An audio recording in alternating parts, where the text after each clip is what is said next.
ದೀಪದಿಂದ ದೀಪವ ಹಚ್ಚಬೇಕು ಮಾನವ, ಪ್ರೀತಿಯಿಂದ ಪ್ರೀತಿ ಹಂಚಲು. ನಾಡಿನ ಎಲ್ಲ ಸಮಸ್ತ ಜನರಿಗೂ ದೀಪಾವಳಿ ಹಬ್ಬದ ಹಾರ್ದಿಕ ಶುಭಾಶಯಗಳು ಲೀಲಾ ಕೃಷ್ಣ ಕಡೆಯಿಂದ. ನಾವಿವತ್ತು ಅಮಾವಾಸ್ಯೆ ಪೂಜೆ, ಹೋಟೆಲ್ ಪೂಜೆ ಮಾಡಿದ್ವಿ. ತುಂಬ ಚೆನ್ನಾಗಿ ನಡೀತು. ಹಾಗೆ ನೀವೆಲ್ಲರೂ ಇವತ್ತು ಯಾರ್ಯಾರು ಪೂಜೆ ಮಾಡಿದ್ರ, ಏನು ನಾಳೆ ಯಾರು ಪೂಜೆ ಮಾಡ್ತಾ ಇದ್ದೀರಾ ಅಂತ ಕಮೆಂಟ್ಸ್ ಮೂಲಕ ತಿಳಿಸಿ. ಹಾಗೆ ನಮ್ಮ ಪೂಜೆ ತುಂಬ ಚೆನ್ನಾಗಿ ನಡೀತು.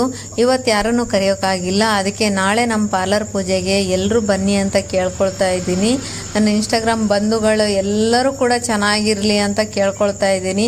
ಆ ಲಕ್ಷ್ಮಿ ಎಲ್ಲರ ಮನೆಗೂ ಹೋಗಿ ಸುಖ, ಸಂಪತ್ತು, ಸಂತೋಷ, ಐಶ್ವರ್ಯ ಎಲ್ಲ ಕೊಡಲಿ ಅಂತ ಕೇಳ್ಕೊಳ್ತಾ ಇದ್ದೀನಿ.